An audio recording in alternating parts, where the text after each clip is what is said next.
क्योंकि जो भी एक आशा, एक उम्मीद परिवार की, हमारी जो सपने थे वो एक लाइव प्रेस कॉन्फ्रेंस के द्वारा ख़त्म कर दिया गया।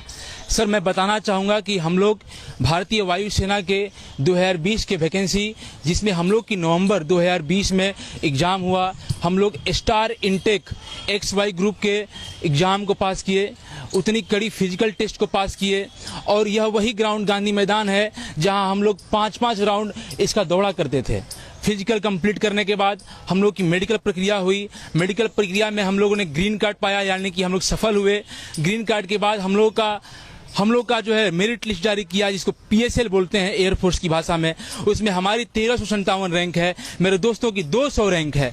हम लोगों ने सब प्रक्रिया हासिल कर ली थी, लेकिन जिस प्रकार से हमें वेबसाइट के माध्यम से CASB, वो क्या है कि एयरफोर्स की सिलेक्शन की बोर्ड है, उसने कहा कि आप लोग वेट कीजिए, ड्यू टू एडमिनिस्ट्रेटिव रीजन आपका इनरोलमेंट लिस्ट डिले कर दिया गया है। सर, हम लोगों ने सब्र के साथ, संयम के साथ, हम और हमारे परिवार के लोग, हमारे पिताजी रोज फोन किया करते थे कि आखिर हम लोग की प्रक्रिया में देर क्यों है। लेकिन अफसरों ने कहा, उस CASB बोर्ड के अधिकारियों ने कहा कि कोरोना के चलते और प्रशासनिक कारणों के चलते आप लोग सब्र रखें, आप लोग की भर्ती प्रक्रिया जल्द ही सुनिश्चित कर ली जाएगी। लेकिन सर, 1 साल बीत जाने के बाद हम सभी लोगों ने जब देखा कि सब्र का बांध टूट रहा है, हम लोग की आकांक्षाएं और सपने टूट रहे हैं, तो हम लोगों ने जंतर मंतर दिल्ली पे घेराव करने का और शांतिपूर्वक ढंग से प्रदर्शन करने का काम किया। उस मीटिंग में राजनाथ सिंह, देश के माननीय रक्षा मंत्री भी आए थे। उन्होंने हमें ये वचन दिया, हम लोगों से वादा किया कि आप लोगों की भर्ती प्रक्रिया जो बची हुई है, जो ज्वाइनिंग लेटर देने वाले हैं, वो जल्द ही पूरी कर ली जाएगी। लेकिन सर 2 दिन पहले तीनों सेना के प्रमुखों ने और माननीय रक्षा मंत्री ने क्या कहा कि अब भारतीय वायुसेना या भारत की तीनों सेनाओं में भर्ती प्रक्रिया को अग्निपथ स्कीम के द्वारा अग्निवीर के तहत लिया जाएगा। सर, हमारी क्या गलती थी, बता दो हमें, हमारी क्या गलती थी सर? हमने तो फ्रेश इनरोलमेंट, फ्रेश काम किया था, हमारी वैकेंसी में तो बस ज्वाइनिंग ही बाकी था सर। और खास बात तो यह है सर कि हम गरीब माता पिता और किसान मजदूर के बेटे हैं सर। हम लोगों ने वो सब प्रक्रिया हासिल करने के बाद हमारे माता पिताओं के घरों में, हमारे घरों में लोगों ने खुशी का उत्सव मनाया, हमने मिठाइयाँ भी बांटा। लेकिन आज 3 दिन बीतने के बाद आज का बस 2 मिनट पहले की प्रेस कॉन्फ्रेंस यह स्पष्ट कर दिया है। BR चौधरी, अनिल पुरी, इन तमाम लोगों से प्रेस कॉन्फ्रेंस में अभी बात किया गया, तो ये लोगों ने बोला कि अब जो भर्ती प्रक्रिया होगी वो केवल अग्निपथ स्कीम से ही होगी। एक प्रेस कॉन्फ्रेंस में एक पत्रकार बंधु ने पूछा कि सर, क्या बताइए आपकी जो भर्ती प्रक्रिया में बस ज्वाइनिंग लेटर बाकी था, उन लोगों तो आप ले लिए होते, आगे की प्रक्रिया तो भविष्य की है, उस पर आप विचार करते, उसको आप लोग सुनिश्चित करते। लेकिन BR चौधरी ने कहा कि मेडिकल रिपोर्ट, बहुत दिन हो गया मेडिकल किए हुए, तो हो सकता है, इसलिए हम उनकी प्रक्रिया जो है शुरू से अग्निपथ से करेंगे। सर, आप हमारी मेडिकल फिर से ले लेते, हम तैयार हैं। हमारे 7000 जो वायु सैनिक हैं, हमारे जितने भी वायुसेना के लोग जो ज्वाइनिंग के तैयार कर रहे हैं, हम सब डंके की चोट पे कह रहे हैं कि रक्षा मंत्री जी, वायुसेना के चीफ जी, आप हमारा मेडिकल कर लो, हमें कोई अफसोस नहीं है। आप बाहर का भी रास्ता दिखाओगे तो हम बाहर जाने के लिए तैयार हैं। लेकिन आपने क्या किया? आपकी तो नीति बस ये है कि किसी तरह अगर ये लोग का मेडिकल ले लेंगे तो ये लोग को परमानेंट करना पड़ जाएगा। इसलिए आपने क्या किया कि अग्निपथ स्कीम से करेंगे तो उसमें बहुत सारे लड़के आउट चले जाएंगे, और जिसको रखना भी होगा तो उसको बस अग्निपथ स्कीम से 4 साल रखना पड़ेगा। अरे सर, हम गरीब के बेटे हैं सर, ठेला खींचने वाले और मजदूर के बेटे हैं सर, ऐसा अन्याय हमारे साथ मत करिए सर। और एक बात बताना चाहते हैं, तुम लाख गिनाओ अपने फायदे अग्निपथ और अग्निवीर की योजना की, लेकिन मैं एक बात बताना चाहता हूं कि कभी कब्र पे हवेली नहीं बनती है, कभी कब्र पे कभी आपका बंगला नहीं बन सकता है। और अगर तुम उस बंगले, उस 7000 बेटों का, उन दर्दों का अगर तुम कब्र बना के अग्निपथ स्कीम भी लागू करोगे तो हमारी मां रोएगी। और कल का न्यूज देख लो सर, आप कल के न्यूज में मोदी जी की माता जी का बर्थडे था। मैं सम्मान के साथ कहता हूं कि मोदी जी ने कहा कि मां एक शब्द नहीं है, लेकिन सर कल मेरी मां ने रोया है, कल मेरी मां ने फूट के कहा है कि बेटा तुम्हारे लिए तो मेरे अंदर बहुत सपना था कि तुम नौकरी पा जाओगे तो गरीबी दूर हो जाएगा। मैं मोदी से पूछना चाहता हूं, मोदी जी आपकी मां एक मां नहीं है, हमारी भी मां है। उन 7000 माताओं का क्या, जिनके आंखों में आंसू था, उनके शब्दों में दर्द था, उनके उनकी बातें सर दबी हुई थी। सर हमारी माता के बारे में ध्यान दे दो। हमारे हमारे हमारे जो थल सेना, रक्षा सेना और जल सेना के जितने अधिकारी हैं, हम उनसे कहना चाहते हैं कि सर 2 मिनट की प्रेस कॉन्फ्रेंस में हमारा दर्द मत भुलाओ सर। हमारे इस आंसू को तुम खून के आंसू की तरह समझो, क्योंकि ये आंसू ही सिर्फ नहीं है। और सर ये जो हमारा हाथ था, वो हाथ तिरंगे झंडे को सैल्यूट करने के लिए पैदा हुए थे, मां भारती के लिए पैदा हुए थे कि हम जब जाएंगे सेना में तो एक सम्मान की जिंदगी जिएंगे। लेकिन किस प्रकार से आज ये कहा गया है कि 4 साल भर्ती के बाद आपको कॉर्पोरेट सेक्टर में लोन दिया जाएगा। हमको तुम लोन दोगे? हम पैसा के लिए आए थे यहाँ। और खास बात बता दूं सर कि जब एक एयरफोर्स, एक सिपाही आर्मी और किसी मिलिट्री के सैनिक की भर्ती होती है तो उसकी सैलरी 40,000 प्रत्येक महीना होती है। उसमें उसको मेडिकल फैसिलिटी हर एक दिया जाता है अलग से। लेकिन अब ये स्कीम जो है वो 21,000 महीना देगी और हमारे पैसे को काट कर ये लोग बोल रहा है कि आप लोग को तो 12 लाख रुपया एक मुश्त दिया जाएगा। अरे किसको मूर्ख बना रहे हो सर? हम भी विद्यार्थी हैं, हम जानते हैं क्या मूर्ख बना रहे हो। छलने का काम मत करो। इतना भी गरीब है, लेकिन हमारे माता पिता ने उस गरीबी में भी हमें पढ़ने का हमेशा अधिकार दिया है। हम हार नहीं मान सकते हैं, हम कोर्ट तक भी जाएंगे। हम मानते हैं हम गरीब हैं, लेकिन हम इस लोकतंत्र को भरोसा करते हैं और लोकतंत्र में हम लोग जाएंगे और हमने कोर्ट का दरवाजा भी खटखटाएंगे। वो अलग बात है कि हम सफल होना हो, लेकिन अपनी उस माँ के आंसू को, अपने पिता के दर्द को कभी हम लोग हार नहीं मानने देंगे, चाहे इसके लिए हमारी जान क्यों नहीं चली जाए। और एक बात मोदी जी स्पष्ट कह देना चाहते हैं, एक बात कान खोल के सुन लीजिए बड़े सम्मान के साथ, कि हम कभी अडानी और अंबानी की उनके फैक्ट्री में जय हिंद नहीं कहने वाले हैं जो आप सोच रहे हैं। और 55 साल नौकरी करने के बाद सेना में आप उनको नौकरी क्या देते हो? उनको नौकरी देते हो गार्ड बन जाओ, एटीएम गार्ड बना देते हो, बैंक गार्ड बना देते हो। अरे साहब, जब 55 साल नौकरी करने के बाद एक देश का महान योद्धा जब बैंक का सिक्योरिटी गार्ड का नौकरी करता है, तो हम 4 साल का जो अग्निपथ अग्निवीर से जो लड़के रिटर्न होके आएंगे, उसके लिए तुम ये जो छलावा कर रहे हो कि उनके लिए हम कॉर्पोरेट सेक्टर में भेज देंगे, क्या मूर्ख बनाने का प्रयास कर रहे हो मोदी जी? जो पहले रिटायर हुए उनको तो ध्यान दिया नहीं, अब हमें मूर्ख बना रहे हो। और अगर आप हमारे साथ बिजनेस कर रहे हो मोदी जी, आप बिजनेस हमारे साथ कर रहे हो, तो हम कह रहे हैं कि आप अगर 71 साल की उम्र में देश के शासन व्यवस्था को चला सकते हो, तो आप हमें 22 साल के रिटायर करना चाहते हो?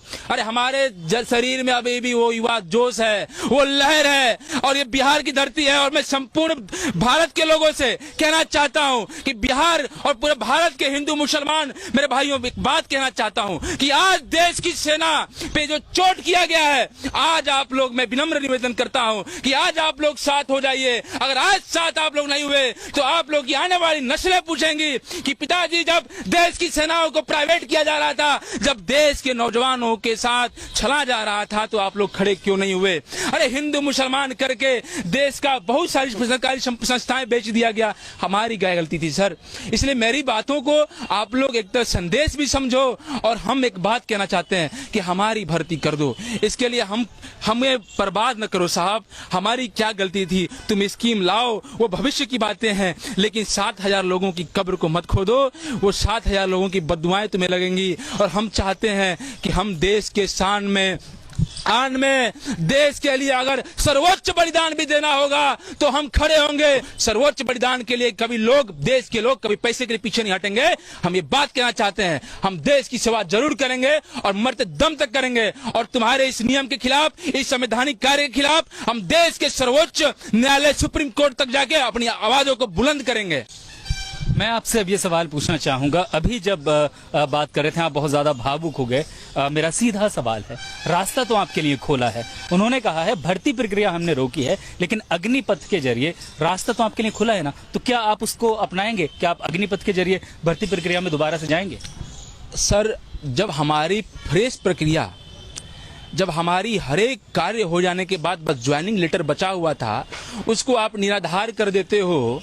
पहले तो इनकी क्राइटेरिया ये थी कि 17.5 से 21 साल के युवक जो है भारतीय सेना में जाएंगे, लेकिन अब जब देखे कि हमारा इनरोलमेंट लिस्ट जो एयरफोर्स की 2 सालों से लड़का ज्वाइनिंग का इंतजार कर रहा है, उसका एज तो बढ़ गया 21 साल से, तो ये लोग फिर जो है हमारे दबाव में शांतिपूर्ण प्रदर्शन लोगों ने किया, तो उसके दबाव में लोगों ने 23 साल काम करने का प्रयास किया। सर हम तो कतई नहीं जाना चाहेंगे, हम सर 4 साल के इनके असंवैधानिक कार्यों को करने नहीं जाएंगे, हम मानते हैं। लेकिन सर गरीब कितने भी हों, लेकिन जिस तरह से हमारे साथ छला गया है सर, उसको हम बर्दाश्त काम नहीं करने देंगे। हम लोग कतई इस किसी भी हिंसात्मक कार्यों का समर्थन नहीं करते हैं।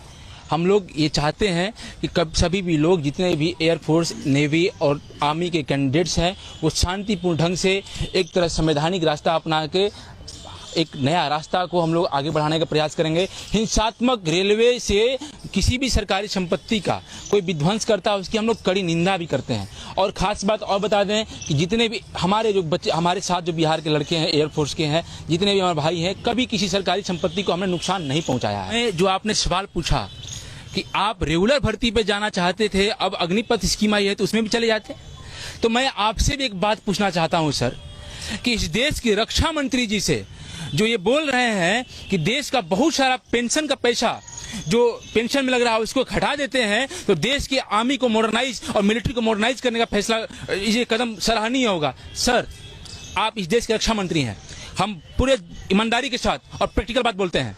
आप अपने विधानसभा का विधायक रहे, विधायक का पेंशन छोड़िए। आप सांसद रहे, सांसद का पेंशन छोड़िए। आप अपने पार्टी का तमाम जो पेंशन लोग धारक बैठा हुआ है उसको आप उसको ट्रेन के अलाउंस जो देते हैं उसको बंद करिए। क्यों वे सैनिकों को और गरीबों के बच्चों पे ये तानाशाही वाला नियम क्यों थोपा जाता है? क्यों गरीब है इसलिए आप ये थोपते हो?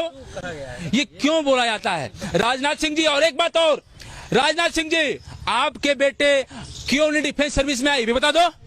आपका बेटा तो आज विधानसभा में एमएलए है, मैं उसका कोई भी उसका विरोध नहीं करता हूं, एमएलए बने, गरीब का बच्चा कैसे बनेगा सर?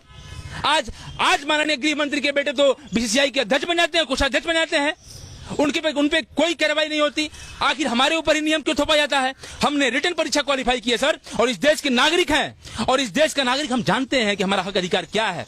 और 4 साल जो आप अग्निपथ स्कीम ला रहे हो, उसके बाद 4 साल के बाद तो बता दो कि क्या करने वाले हो हमारे साथ। ये हमारे भाई, हम इनके बेटे हैं सर, जो पानी बेचता है इस गांधी मैदान में, जो टॉफी बेचता है, जो पानी बेचता है, चाय बेचता है। और एक बात और सर, हमको आज शक हो रहा है मोदी जी पे। मोदी जी एक बात बता दीजिए हमको आज कि आप कैसे कहते हो कि हम बचपन में चाय बेचा करते थे? अगर आप चाय बेचा किया होते, चाय बेचा करते, तो आपको गरीबों का दर्द मालूम हुआ होता।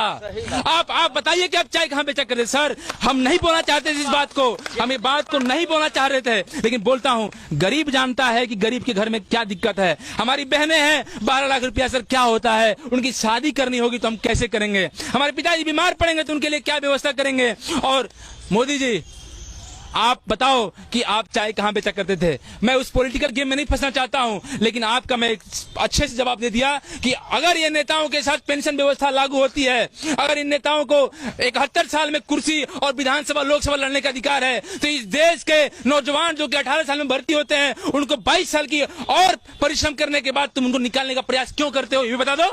आप करोड़ों रुपया कॉर्पोरेट सेक्टर का तो माफ कर देते हो, लेकिन गरीबों का क्या होगा? हम मजदूर किसानों का क्या होगा?